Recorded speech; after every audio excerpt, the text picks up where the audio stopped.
rinom na chibai kabu ka cheu keni kan hun velai chuan kan hun lai chuan ti teang heng kan nam nun zemoi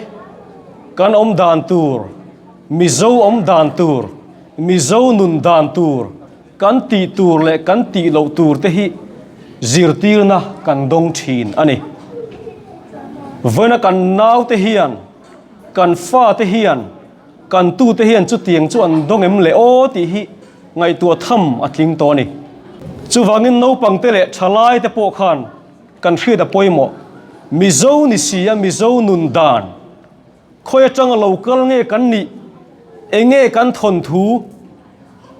eng te nge kan nun phung le kan zirang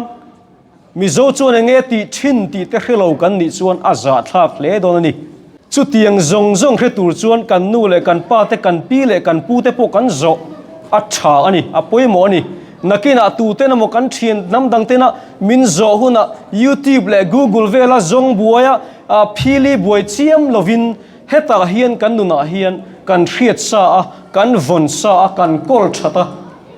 kan da that khieu a poimo hle ani nam nun von nun kan ti te Mizo na a chian kan ti te hi pona he mi kan thom no hak te le kan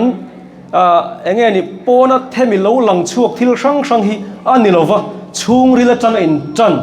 he chung rila kan von nun kan von that kan kol that khieu kan nun pui chung rila changa pon lama lo lang chuak zo ka hi Mizo na tak tak zok chu ni ti hi kan thri da poimo chu wangin he kan thu pui zo nun zemoi ti po hi kan zira kan nun puya kan chuya kan in zirtira kan in hlan chon hi a poimo tak me wani ti kha kan thu pui poimo na kan sei ma sadua Mizo pi pu te kha nun phung zenget na in fel taka in rel bolin an lo khos ho thina kan mi thiam te phei chuan khovel nam zong zong jinga hen kan pi le kan pu te kha khosak ho thiam ber an ni hial ome ti in an lo sei thina ni le kum som ni noilam zong khan min lo ngai sa chiang te o ka soi zen on soi don nia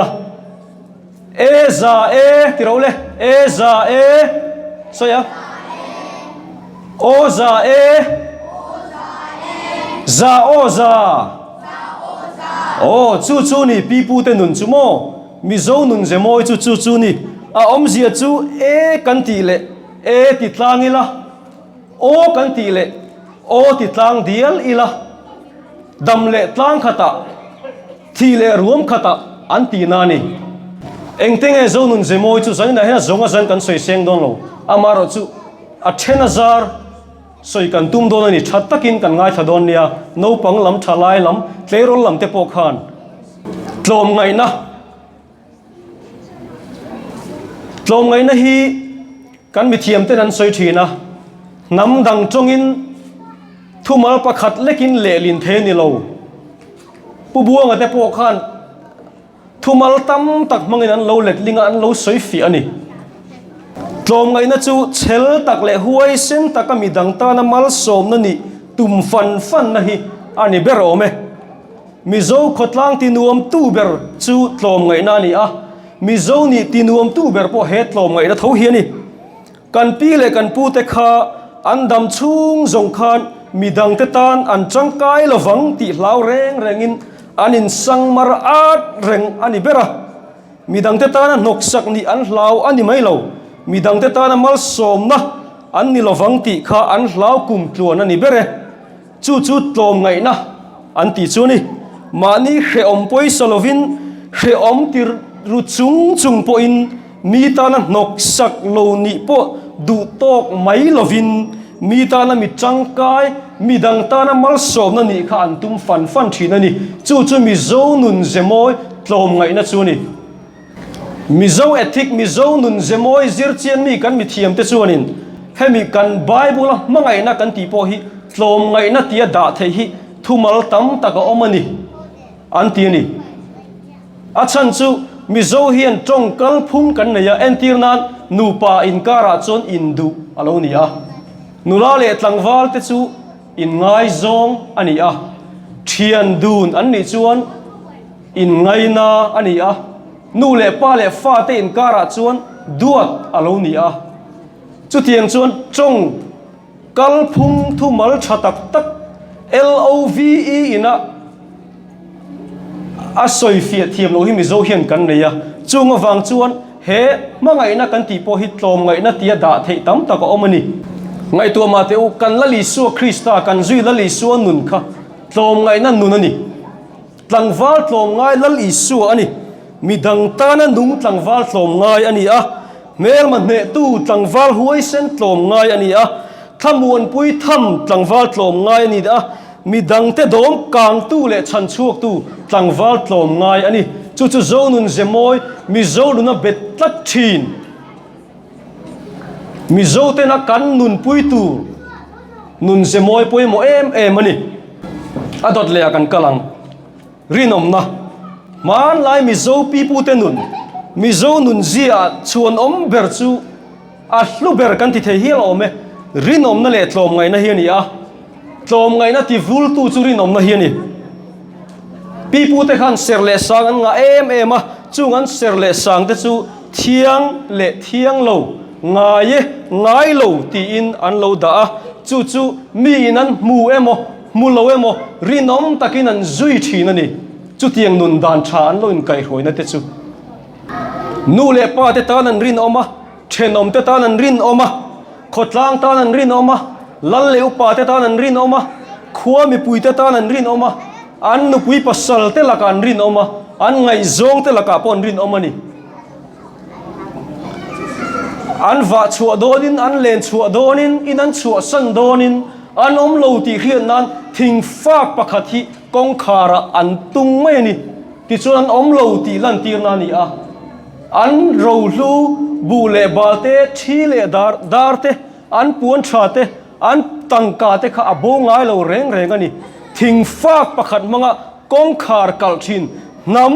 nam rin om kan ni chu chu Mizo nun zemoi ani a ro puania khovela hen chu tiang nam chun omangem Mizo khotlang nuna Mizo pi pu te nuna Mizo nuna chuan Mizo nun zedika chuan rin om lo hi thil za thlak top kho kani rin om na chuan dik na le huai sen na aking tela he rin om na tel lo hian heng thiam na kan ti te hriat na kan ti te ro pui na le sung le pai te hi bo ro na mai ani chu wangin he rin om na hlut tak mai hi kan pi le kan pu te khan an nu na an lo vong tlata an lo nun pui thin ani Mizo te nam tai ma kan ni tai mak na hi Mizo nun zemoi ni kan pi le kan pu te kha nam tai ma an ni ma ni in to del mi chak lo jok le har sa jok te dom kang thin pui reng thin kut do om ngai lo nam kan ni Mizo ten kut kan do ngai lo ti ni thin a moi ni a chu an khovela khan mi that setan mun om lo ti thei tlu kan ni mi bor som de ule mi chak lo jok te chu an om thin nge mai ma se chung mi te po chu an dom kanga an puya an en san ngai lo chu wangin Mizo nun zemoi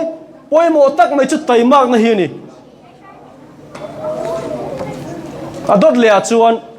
Mizo te nam hoi hom kan ni lampui chang khata mian be chengai lo tong kam tha in sialaman thenom do ai chuan khosari do than athanom zo mi khol chunga that chua tura in zirtir thin mi te musit lo tura in zirtir thin tong chal tlai le tong beng tlalo tha da mai lo tura in zirtir thin nam hoi hom tak kan ni Mizo te hi adot le a chiat ni that ni kan soi leang Mizo khovel kha mangai na ina tuam vel ati the ni a chan chu chiat ni le that ni ya anin puiton thina anin choyoma an khotlang kha anuam em thin chu Mizo khotlang dik takani kan chiat ni ya kan that ni ya kanin choy omin kanin torpuin kanin lompui thin turani chu Mizo nun zia ani ti chuan ayu paza nam kan ni kan pi le kan pu te kan nu le kan pa te an vun rual rem lo in lo chuar to ma sela chu kan thil mu chuan nge en tir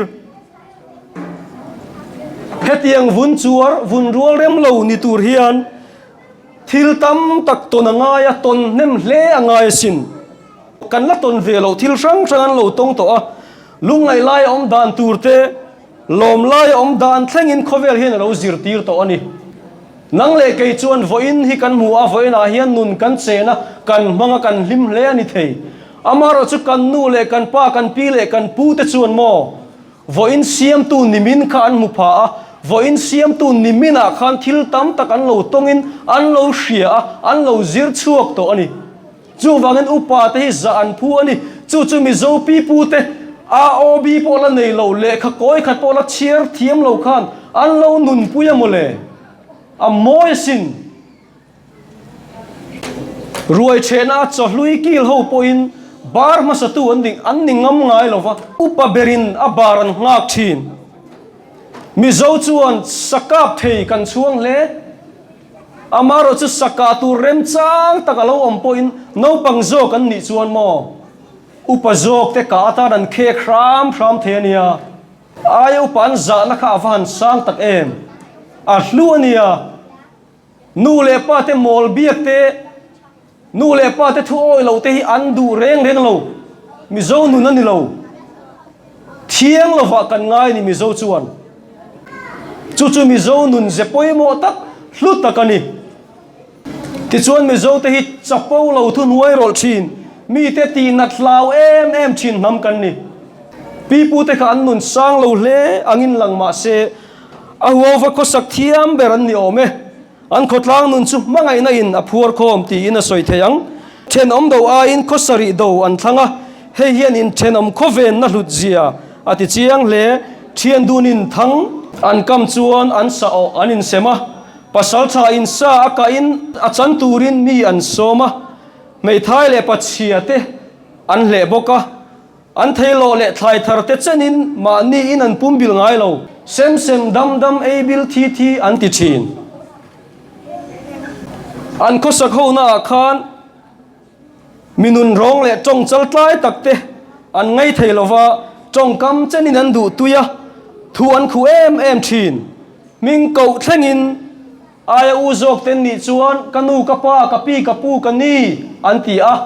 mani rual pui ten ni chuan chu mi pa chu mi nu ti te nan ko thin ani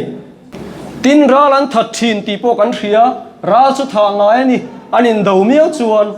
amaro chu mi zo chuan tual tha hi thiang lova kan ngai to pani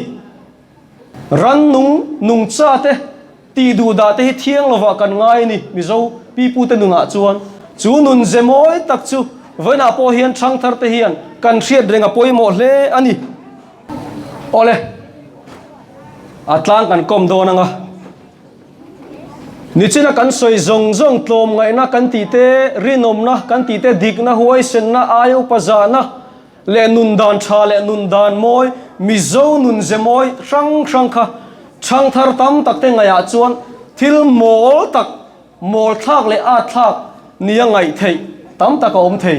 amar chu a mol thak lova a thak lovani he nun zia hi he nun zemoi tak hi ni tun lai khovela kan thak lel em kan ma mo ngoi Christian na kan Christian zirtil na poina min zirtil na lai mu poimo tak chu ni zalina to ber kan soidu chu Mizo kan ni chuan kan nam nun zia kan nun phung